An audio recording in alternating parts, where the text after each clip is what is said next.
queridos amigos espíritas, estamos aqui no 40º Congresso Espírita com o tema Conheça-te a ti mesmo. E o nosso bate-papo de agora é com o Vitor Hugo Menino, que tem uma importante relevância no movimento jovem espírita. Vitor Hugo, menino, seja muito bem-vindo a esse nosso bate-papo. É realmente um prazer ter você aqui com a gente, viu? Eu fico muito feliz de poder participar, fazer parte desse instante e rogo aos bons espíritos que estejam conosco a fim de que o nosso diálogo seja proveitoso e a gente possa partilhar dessa mensagem que nos toca tanto o coração. Que assim seja. Vitor Hugo, qual a importância do jovem no movimento espírita? Pois bem, quando nós pensamos no trabalho divino com a Terra, existe um item essencial chamado continuidade. A evolução ela acontece não apenas em um instante, mas ela prossegue.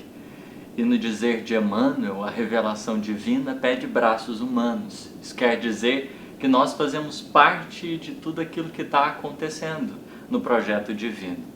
Dessa forma, se existem aqueles que vão amadurecendo no trabalho espírita e vão permanecendo há mais tempo na seara, o nosso olhar deve ser do mais respeito possível em face daquilo que fizeram. Mas igualmente é justo entendermos que esses corações vão desencarnar e que a obra não deverá parar por si mesma, cabendo a atenção perante esse projeto que se desdobra para que exista continuidade.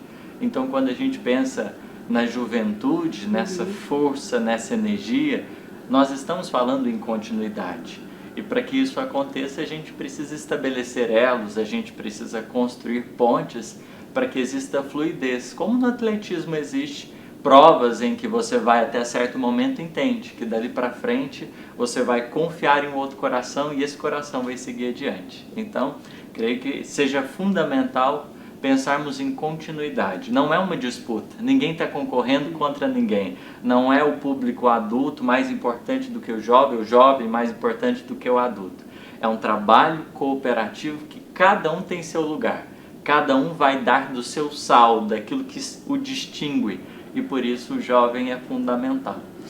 É um trabalho em equipe, né? E nós temos essa questão da unidade. A gente tem que investir na unidade, não na separatividade, como a gente tem tanto visto no nosso mundo, né? E com tanta distração do mundo moderno, qual o desafio de trazer esse jovem para o movimento espírita? Como é que a gente pode atuar, né, incentivando esse jovem em tudo isso que você disse, né, nessa ancestralidade, nessa unidade e nesse elo, para que o movimento, para que ele permaneça?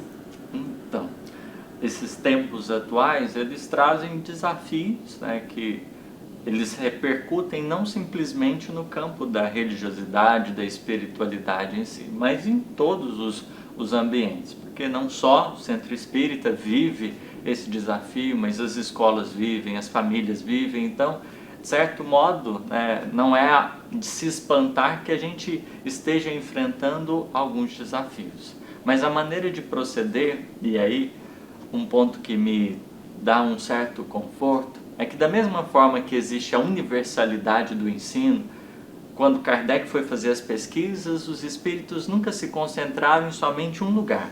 Eles se espalharam, então tinha um pontinho aqui. Às vezes bem pequenino, mas reservado, não tinha problema. Mas tinha um ponto aqui, tinha um ponto ali, tinha um ponto lá. Todo um trabalho que foi feito visando obter luzes em mais lugares. E pelas nossas andanças, eu tenho percebido que a espiritualidade, os projetos reencarnatórios, eles obedecendo a esse ideal maior, têm tido corações, semeado corações por toda parte. Então a gente vai no norte, tem gente boa trabalhando, a gente vai no sul, tem gente boa trabalhando, a gente vai para o centro-oeste, tem gente boa trabalhando. Em todas as direções, por mais que exista poucos, a gente tem. Então isso é um ponto que eu acho relevante, que é uma luz que se acende, ela cobre uma área muito vasta. Então essas almas, esses corações que estão surgindo aí, semeados às vezes até não se encontrando em primeiro momento, mas são corações que abraçaram esse ideal. Isso me traz muita esperança. Mas resta nos pensar, tudo bem, tem alguns corações que já estão vanguardeando a proposta, que vieram de evangelização, que participa de mocidade, que já tem engajamento, que está abraçando, que coordena os estudos, que vai fazendo as coisas acontecer. Mas e os outros? Não tem compromisso, a gente não precisa tentar de algum modo fazer com que eles estejam mais presentes? E aí eu acho que diante disso cabe nos pensar, no ambiente das mocidades, como que a gente tem organizado as coisas? Como que a gente tem lidado com os estudos, com as reflexões, com a interação? Porque se a gente promover um espaço muito acolhedor, mesmo que tenham poucas pessoas, essas pessoas vão criar raízes ali dentro. E querendo ou não, a gente influencia outros corações. Com certeza. Você está na escola, você está em algum lugar, e as pessoas, você troca um assunto, troca outro, e sem perceber, você vai acolhendo alguém aqui, alguém ali, você convida, e de repente, um grupinho pequeno, ele vai ganhando densidade, fora que a gente tem a possibilidade das próprias famílias estarem tendo esse cuidado de levar, de se fazer presente, nas reuniões, para que a juventude ela possa se integrar um pouco mais. Então, repensar esses modelos que a gente tem, da mesma forma que a educação ela está precisando ser repensada, a gente também deve repensar como que a gente está permitindo que essas reflexões aconteçam dentro da casa espírita, para que isso gradativamente possa chegar com consistência.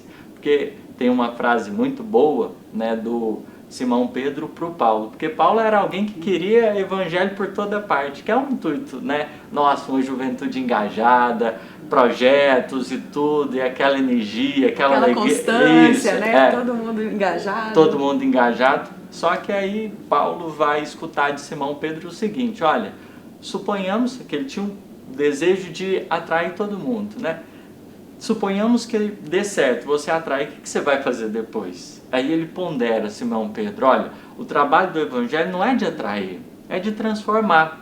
Então precisa ter consistência. Quem chegar, chega devagarinho, mas que ganhe raízes, que se sinta bem, que aquilo faça sentido, porque a repercussão é natural. A nossa presença influencia, o nosso jeito de ser, ele tem um impacto e uma relevância. Então, eu sou um pouco mais comedido, porque a gente vai ouvir diversas propostas e cada qual, com a sua beleza, com a sua expressividade. Mas entender, Deus está trabalhando, não se esqueceu da mocidade, não se esqueceu das juventudes. Tem gente boa demais da conta. Não é um movimento solitário. Não é um movimento solitário.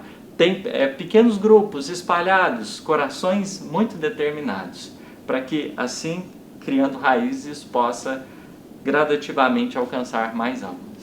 Vitor, deixa uma mensagem aqui pra gente, alguma consideração que você queira que todos, que todos acessem esse conteúdo, esse seu trabalho maravilhoso.